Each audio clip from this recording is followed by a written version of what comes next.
And unfortunately for Essendon, that came true in an absolute disaster show. That's probably as low as you can get. Well, Taylor, you're probably the Grim Reaper. If she makes a prediction about any other team, about Brisbane, then look out if you're versing them.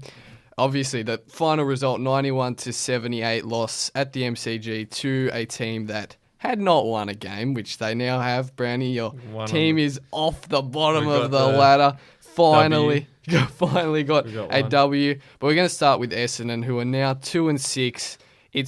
This team has been rebuilding or trying to build up towards premiership contention for a long time now. It's actually been 5,001 days since Essendon last won a final, which is longer than Melbourne, longer than Brisbane. It's the longest drought for not winning a final in the league, which you don't really get that vibe when you watch Essendon or hear about Essendon, because they've been around abouts, but they're never actually at that level of winning a final.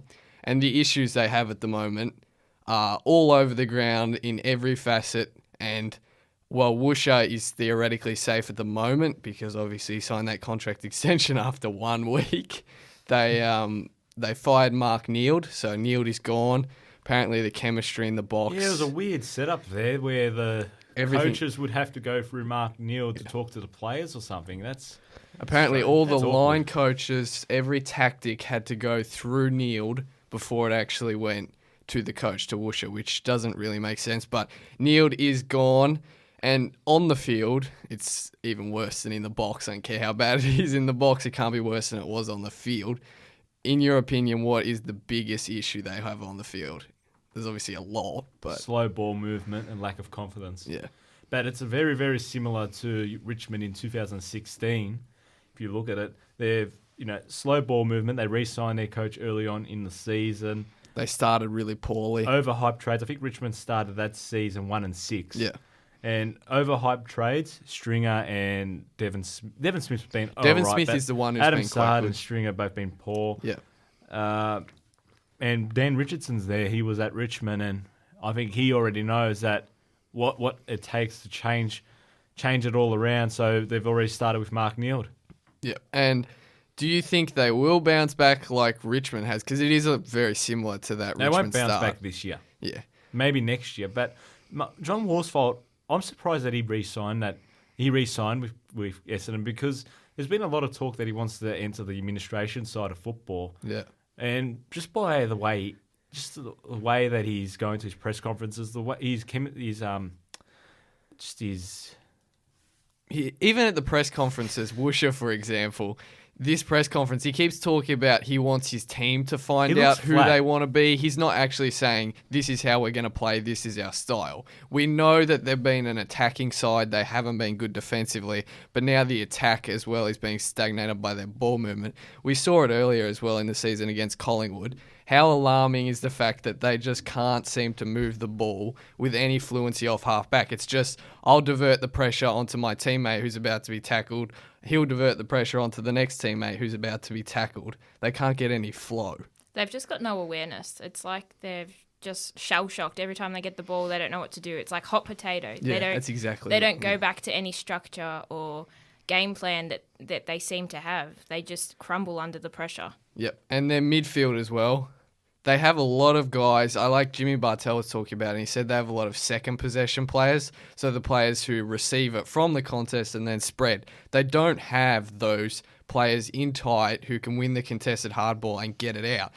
Heppel, Parrish, perfect example. Merritt has struggled mightily with the tag, and it was done again by Ed Kerno on the weekend, who kept him to 16 touches. They don't have those guys. As much as Joe Watson, for example, was past it towards the end, he's still that player who can get in there and get the hard ball, which they don't have. They got one in the VFL, Dylan Clark. He's an in and under midfielder, which is basically what they need. And he's been in the VFL team's best 4 times this season. So he's won, and I think he's in his second year. So he could put him in, give him a go.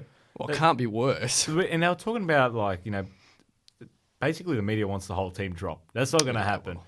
But the VFL team, they're 6 on a ladder, 3 wins, 2 losses. So they're not setting a world of light as well. Yeah. And then on top of that, we know that defensively they've been just a sieve. They're so easy to score against. Oh, the only teams who've conceded more points than Essendon this season are Brisbane and Carlton. So when that's the company you're in, when we had people talking about them being top 4 teams and premiership contenders at the start of the season, you're not going to be anywhere near it if you're giving up that many points per game. And then their forward line structure, obviously we know Danaher's not there for a month now, and on top of that, Stewart leads their goal kicking with 13.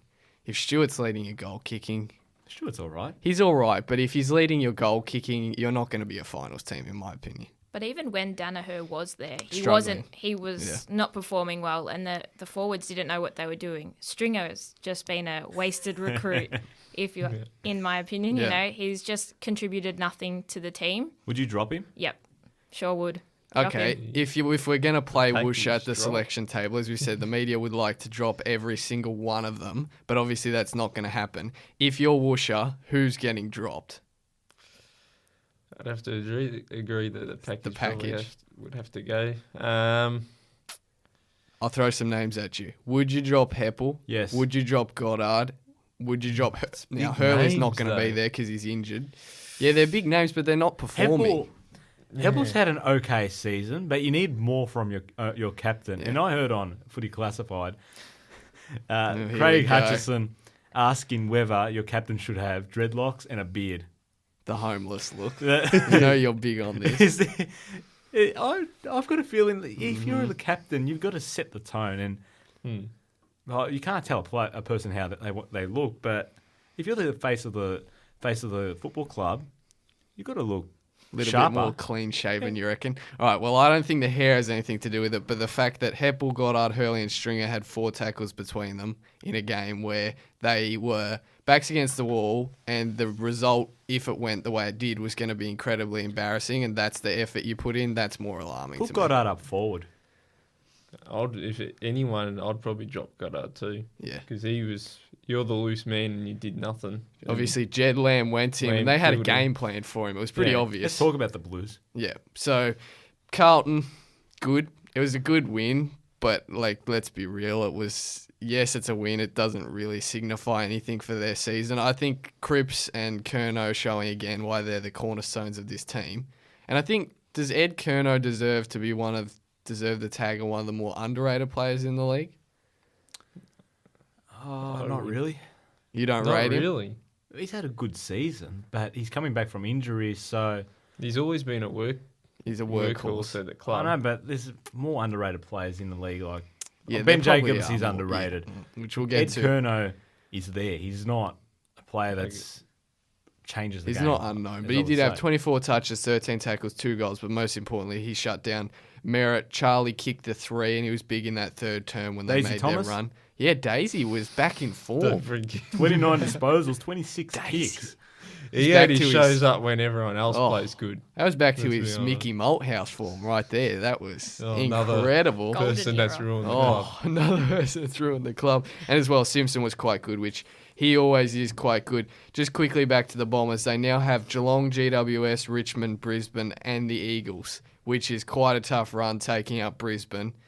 And Brisbane's all right. At the moment, Brisbane could give Yeah, them a run, well, to be honest. Brisbane's Are probably they gonna beat Brisbane? I reckon they will. No, I reckon Brisbane will beat them. Oh, that's it. It's done. Then. Brisbane are You're probably one of the losing the best next teams 5. ever to be 0 0 and what is it, 7, 8? 0 and 8. Or no, Pretty unlucky. yeah, 0 and 8 now.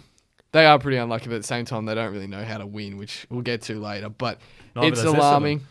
Very true. Well, right now, 2 and 6, they don't know how to win. It's very alarming considering they have showed with wins against the Crows and Port, who are 2 we saw play an absolute incredible showdown and are probably going to be around finals, Crows in particular, that they can at their best hang with some of the better teams in the competition, but then the losses they've had, especially over the last 4, are quite alarming.